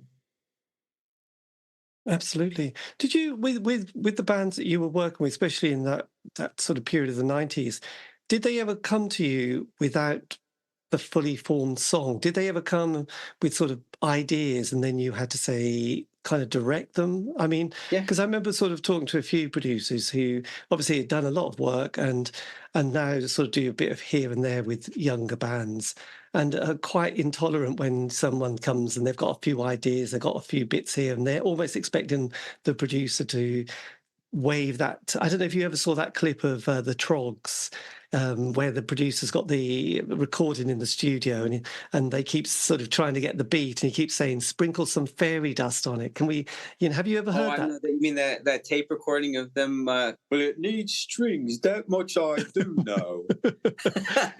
And he keeps doing the beat, and he said, "Have you got? If I had the fucking thing, I'd play the fucking thing." That one. I'm the cunt what's playing it. Yes, you've heard. Double chop. Not just Ronnie. Not just and use your top floor skin bottom. Oh man! Sprinkle some fairy dust on it. Yes. So with your, the fairy dust. Did you ever have to sort of knock a few of those classic songs, albums into shape during that period, like with Soundgarden or Soul Asylum? Yeah, well, I mean, with Soul Asylum, they had pretty much the whole record before I got involved. There were a couple of songs that came later. The first single actually was born in the recording studio while we were tracking drums. I remember Dave came to me with this idea and he played it for me. I was like, oh shit, we're recording that. That's really good. I mean, that's all it took in that case. And the song just kind of fell out of him. But on Super Unknown, they sent me a demo tape with about 11 songs on it, and only 5 of them were good. Like the rest of it was just jams and stuff like that. And I was like, oh man, we can't make a record with this, So the next 2 months were spent just, foraging for material, and stuff gradually started showing up. And at one point, Chris had sent me a demo and nothing on it was usable at all. So I had a phone conversation with him about it. We just kind of went over stuff. I mean, he didn't have any ideas that he played me. Yes. At that point. But we discussed, intent, and we discussed some ideas that might inspire him. And all of a sudden, I think a light bulb went off, and he got off the phone. And 3 weeks later, I get a cassette tape in the mail. And the first song on it is Fell on Black Days, and the last song is Black Hole Sun. And I was like, oh my God. Yes, you've been busy. Interesting. Well, I was like, actually, I was just like, I had no idea like that you could do something like this. Like, this is extraordinary. And, because I remember with Chris Spedding, the guitarist who'd played on hundreds of records and some real classics. And I sort of asked him if he knew when he recorded those, whether they were going to be these kind of iconic songs that we'd listen to forever. And he had no idea. Did you, with like a song like Fell on Black Days, did you think, yeah, this is going to be it? Or did you think, well, it's all right, I'm sure it's a good album track? Or did you realise the kind of enormity of that track? Well, Super Unknown was a very unusual record because up till that point, like, the records that I've been working on were kind of like, I didn't have any expectations of what they could or should be. Like the fact that Grave Dancers Union took off the way it did was kind of a shock. I mean, I knew that the songs were really good, but I just had no idea that it was going to get that kind of traction. And obviously, I was over the moon. But with Super Unknown, it was a whole different thing. I mean, I went into the project going like, all right, this record is going to be huge. It's got to be huge. And it wasn't just, I mean, obviously part of that was satisfying my own ego, no question. But Soundgarden at that point had been positioned in their career to literally be the next big thing. So the job was essentially mine to screw up. So, no, I mean, I felt at that point that I had been hired to ensure that these guys got the best value for their dollar that they could, and but they would also create something that would establish a legacy for them, that would set them up, that would be the pinnacle of their creativity and would set them up forever. And they weren't on board with any of that at all. But I was like, this is my job. I've got to do, this, I'm going to do it one way or another, which is why I spent so much time on getting things to sound the way they did. And also why we all invested so much time in getting the right songs, because it just had to be that record. So when I heard Fell on Black Days, I was like, oh, this is, because it was so it was magical. I mean, it was also really pure and expressive, and it really, it just really spoke to who Chris was. It was something that you could tap straight into and feel it, Mm. you know. So yeah, I mean, but when I heard Black Hole Sun, I was like, oh, dude, he just hit it out of the park. Like I just couldn't believe it. What was funniest about that though was I was so over the moon about the song that I called the rest of the guys in the band up, and they were totally lukewarm about it, like really nonchalant. And I was like, did we just listen to the same song? Like, I can't believe I'm having this conversation with these guys.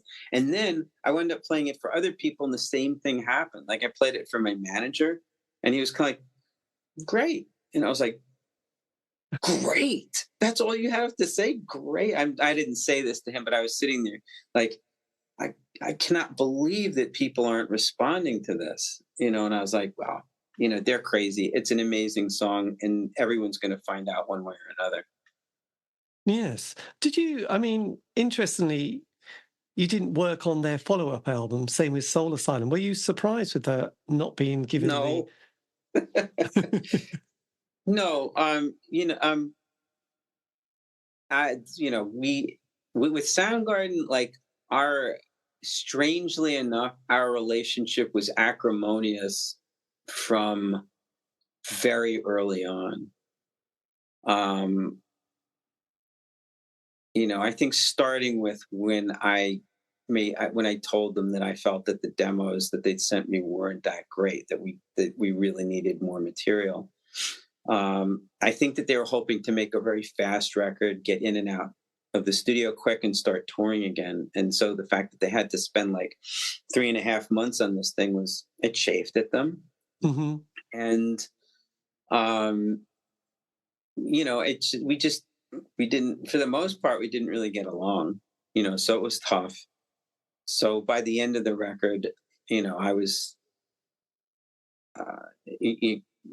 I mean, I can't say I was happy to get it done. It was a very difficult record to make, and it wasn't particularly pleasant. And I don't think anyone had a lot of fun making it. I think I was the only one who had fun, because every night at the end of the session, I would sit down and listen to what we'd done the day before, and I'd find that I'd been sitting there playing the same song over and over again, because it just sounded so great. So I was happy, very happy from that, but it was hard to do. And with Soul Asylum, it was funny because it seemed like we were going to make a record together. And then they decided that they wanted to work with other people. And they tried to hire guys like Chris Thomas, who at that point was like, he couldn't be arsed. He was like, fuck off, so they went back to me and sent me some stuff, after like, well, we might consider you. And I was kind of like, I just hope you guys get like a triple platinum record, but okay, fine. Like, you don't have to work with me. No one's putting a loaded gun to your head. And they sent me some demos for some songs, and I was like, compared to like the last record, this stuff isn't really up to par. And they were livid at that point. They're like, we're not working with you again. So that was that. Yes. Did you mostly just do one album with a band and not sort of... For the most part, yeah. I mean, like, I found myself working with people who were, I guess, really difficult to work with, or considered by other people difficult to work with. But to be perfectly honest with you, I wasn't exactly a walk in the park to work with either. So I sort of was in really good company. And, I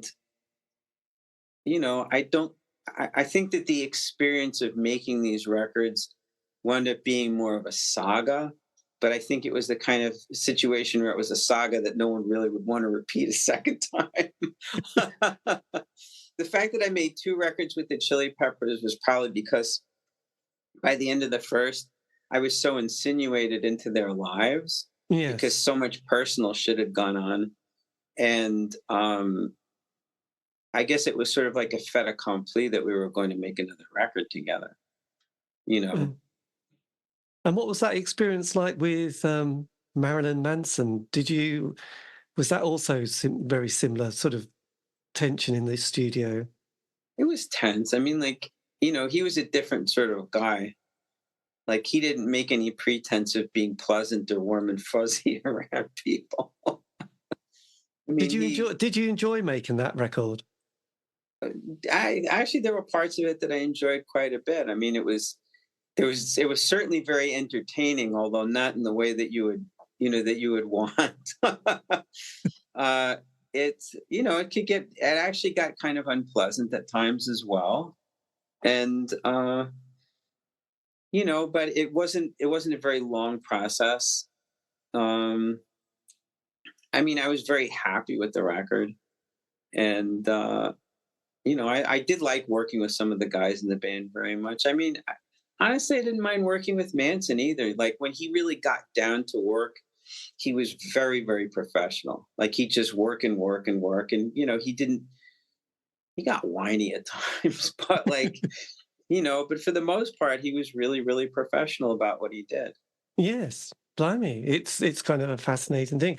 So now, how do you, in the last 10 years, how do you, what's your sort of focus at the moment in life? Well, I had to reconcile the fact that the way I produce records is pretty anachronistic. Like, it ain't going back. Maybe, maybe anachronistic is the wrong word, because it was never really a thing that, like I said before, that other people tried to do. Like, people just wanted to work as fast as they could and get records done so they could go on to the next. And I like to linger for a long time and get things to go to sound and be a certain way, so I'd really take my time with stuff. And that facility just isn't available anymore. Like, no one wants to spend that kind of time, and people don't want to spend the money either doing it. They can't guarantee that they'll get a return on their investment. I completely understand that. So I decided that I had to rule that out entirely. What I do now is I work remotely. I decided that I was going to take all the aspects of music production that are most viable, I think, to artists, some of which aren't really used that much anymore, like pre-production. Like, people don't spend a lot of time doing pre-production now because there isn't a lot of money. You write a bunch of songs, you go into a studio, you record them, records done, that's it. On the records that I worked on, we spent a lot of time preparing a record before you would go and making the songs were right, making sure that the structures were all sound, just kind of making sure that you had the right kind of insurance. And I think that that's very important for artists, also to have the ability to be able to look at their music from an objective standpoint, or at least be provided an objective standpoint by an outsider, such as myself, who's got that kind of experience.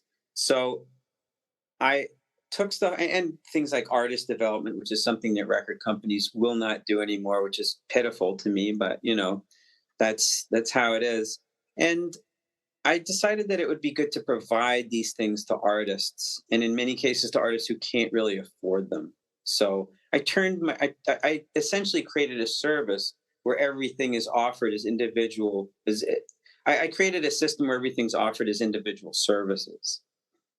Amazing. So you can purchase things. Yeah, I mean, I'm surprised that no one else is doing it, because it offers artists who are at any level at all the opportunity to have really, really high quality production oversight, and in a way where you don't have to kind of go to a producer, would you please consider my project? Instead it's like, you go on my website, you purchase a service, you're going to work with me. It's pretty much that simple.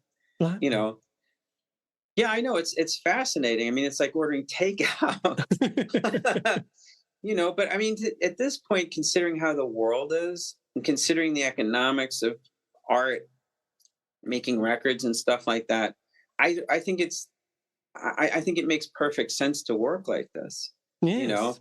And it's fun for me too, because again, I don't see being able to make records the way I used to make them, but being able to sit down with a person's song, no matter how good or bad it is, and to try and figure out how to get it to a point where it's better.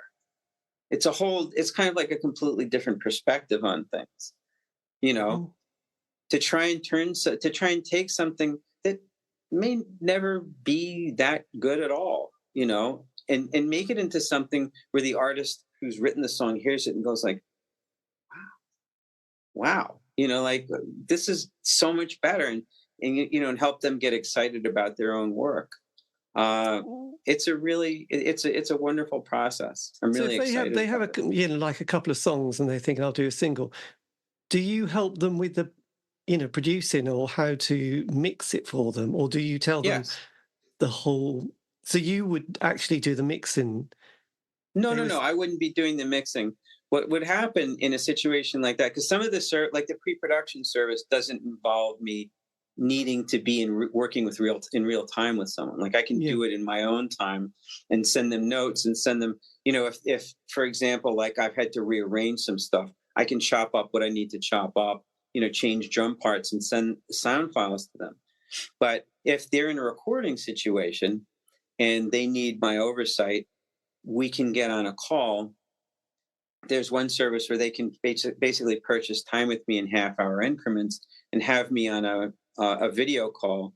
I'm tapped directly into their session because there are these apps, yeah Source Connect and Session Wire and Audio Movers, where you can listen to a person's session in a stream in real time.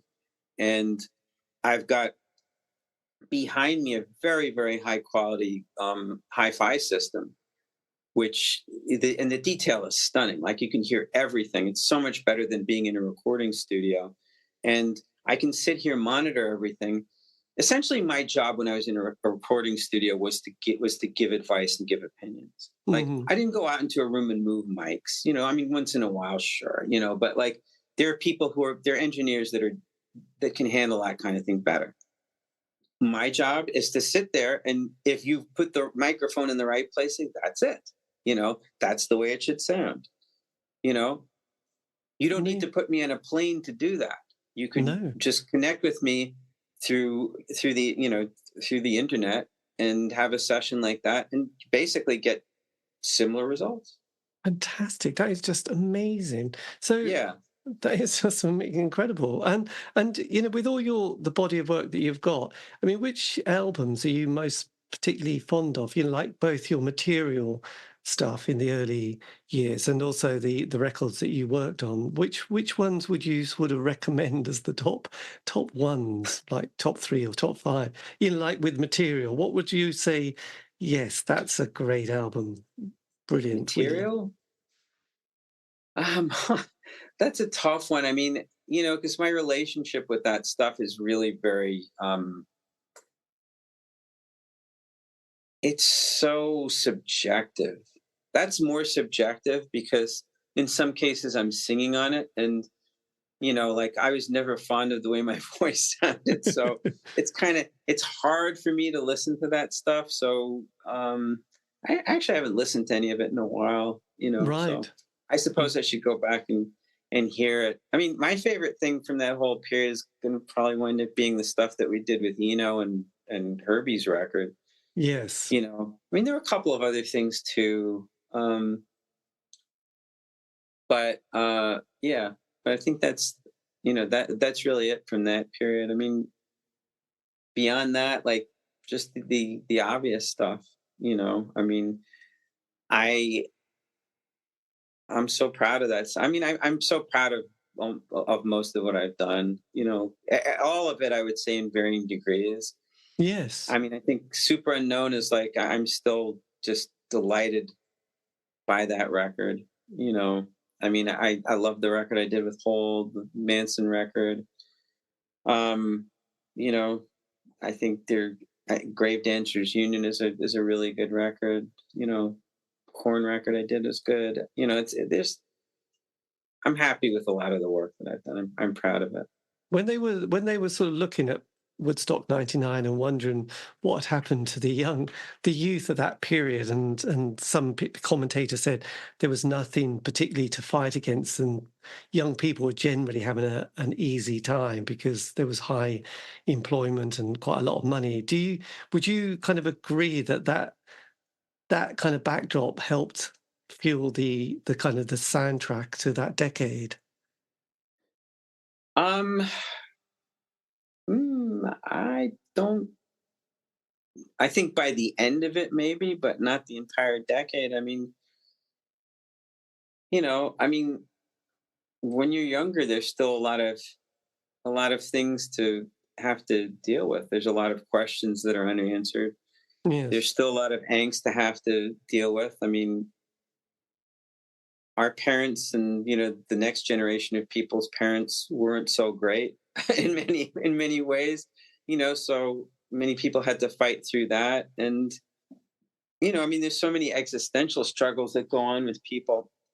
Um, I think a lot of the consumer satisfaction thing, and hey, we're going back to situationism again.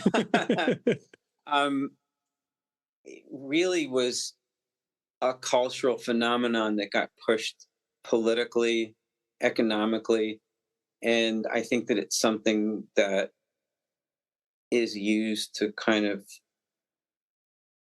nullify people's internal and external struggles. Um, I mean, at the end of the Clinton era, things were definitely looking up, for sure. Trying to remember when Bush came into office, actually. Wait, no, Clinton. It was Clinton and then Bush. Right. Yeah, but Clinton made up a large portion of the economically sound '90s. And the economy was doing great. Um, but it was a weird time too. It was you also know, yes, I suppose every decade had some strange bits. But I guess in yeah, retrospect, people are trying to work out what happened to this. The Woodstock of '69 to the Woodstock of '99 was quite a different vibe, wasn't it? And I think, it was. I mean, there was obviously, you know, there was more. It was definitely more hedonistic, which is strange to considering how hedonistic the '60s got. But it was also more violent. I mean, I think that people were getting that there was an uptick in overall discontent and rage, and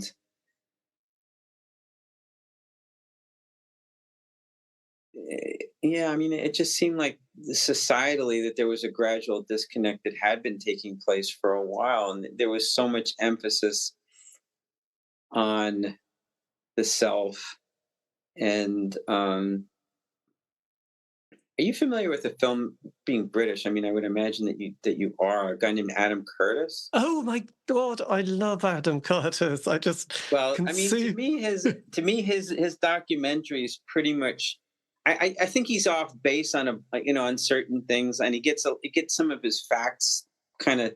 I think he contextualizes things in oddly sometimes, but by and large, he's one of my favorites, and all the points that he makes are they're so salient, like hyper normalization, which I know you know, Yes. like the whole point of that movie, he's so spot on. He's so right, and I think that over time between his commentary in The Century of Self, like I think that he was really able to trace what led up to how the Woodstock generation kind of, what that putting a pin in that really kind of meant as sort of Yes. like a cultural sort of like watermark wherever it wound up, high or low.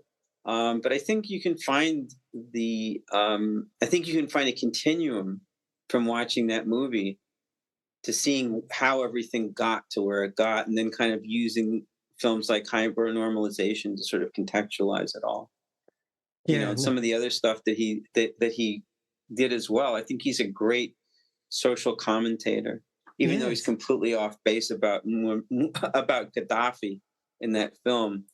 Um, Oh, about when he keeps saying that they keep sort of giving him, everybody comes along, keeps giving this person who's a bit of a buffoon more money and more status. And Well, they made him he made him sound like he was sort of like this, innocent guy, who didn't do all these terrible things that he'd been accused of. And it's kind of like, actually, there's a lot of. Actually, I think he may have acknowledged some of it. He may have acknowledged quite a bit of it, and that he lost his mind for sure. But he also promoted some really violent ideologies, and he did terrible things to people. yes, So but he wasn't exactly this poor, innocent naif either, who got used by all these different like world governments. But by and large, his observation on how politicians lost power and they became, situational managers instead of people who had like creative ways to progressive ways to kind of develop and help save the world and make life better for citizens. I think his observations are completely spot on. I love those yes, movies. I know I mean, they're watched. horrifying, but like, Well, it gives you another insight. I mean, there's a brilliant one about the British and this how the establishment rules oh, I love everything. that one. What's that And called? oh God, I can't remember, but I it's remember kind of that these one when key people. he picks all these different individuals and he kind of focuses on them for like an episode. And it Or kind of centers situations around that happened. centers around the guy who buys Harrods, doesn't it? Who's the Egyptian But bloke. Muhammad, what's his name? Oh, he's the one who Al Fayed. Al yes, Fayed. that's it. He Yeah. buys Harrods. They give him a quick sort of citizenship. But that pisses off these other guys who then come back to smack Thatcher. And Yeah. no, it's brilliant the way he can link things and he pulls things from China or Russia within this story. And 1 minute, you Yep. can be looking at these guys collecting insects in a field from 1950, trying to try and get some sort of idea. It's about trying to order chaos and then trying to make out there's some structure to chaos and there's some Yeah. narrative, and actually there is Yeah. nothing. It is mostly quite random, but it's a Yeah. brilliant one where he's got, is it Freud's nephew or one of his Oh guys? yeah. No, that's actually in Century of Self.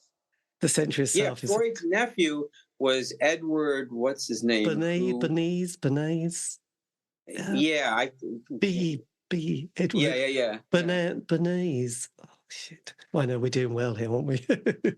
Yeah, exactly. And yes, Yeah, and he became the guy who created Madison Avenue's like advertising techniques. That he used Freud's theories to kind of advance all of his. And I think he yes. also saw General Pershing, when he came to France to liberate the French, and he saw the power of the crowd and the power of like a man with great charisma or an individual with great charisma leading a crowd, and how that great spectacle was like could be used to sell things as well. I mean, it's actually quite brilliant.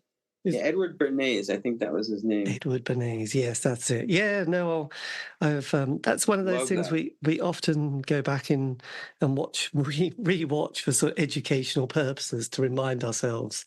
But Yeah, hopefully right. he's going to be working on a new series very soon. I can't wait. I mean, each movie he comes out with is more disturbing than the last, but like unfortunately it all makes perfect sense. I'll have to send you a link, but he's really, really obsessed with music. He spends a lot of time on his. Oh, I know. I love his scores. He uses a lot of the same music over and over again. He loves a band called Burial, and there's another band called Johnny Boy called We Are the Generation Who Bought More New Shoes or More Shoes. And so he also likes what's the name of them? They're an ambient band. Like after watching the movie, are they French? Huh? Are they French? No. They're actually, well, I think they might be in Belgium, but they're Americans. Something of the Lid. Stars of the Lid. Yes. Stars of the Lid. Look them up. Stars. Yeah, because a lot of the time I spend ages trying to find certain songs, hear little clips and think, God, where did he get that from? Yeah, no, Burial is amazing. Like I actually got into Burial because of that. Yes, we all did, actually. It's a bit like, if it's good enough for Adam, it's good enough for us, really, isn't it? He spends a lot of time. It's one of his things, isn't it? So no shit. I mean, I just love to meet him to say thank you for the amazing work. He's just phenomenal. yes, there you go. Well, look, thank you ever so much for this. It's good to hear about Adam. Reminds me I must watch it all again. But look, thank you ever so much for this. And yes, I'm going to go to bed soon because it's late. But if you want, I can always, if you want, I can always send you the link, and you can always use it anywhere else if you want. So okay, then. But have a lovely day, and thanks again for your time. You too. Okay, of course, my pleasure. Nice Take talking care. to you. Cheers. All right, you Bye-bye. too. Bye-bye. Bye-bye. And that, dear listener, is the end of the interview. I know, I love keeping those last bits in. You know, they're so sort of awkward but cute at the same time. Anyway, a massive thank you to Michael for giving me the time for that interview. This has been the C86 Show, David Eastaugh. If you want to contact me, you can on Facebook, Twitter, Instagram. Yes, indeed, just do C86 Show, and it will all be there, all 1,000+ interviews. So there you go. Anyway, have a great week. Stay safe.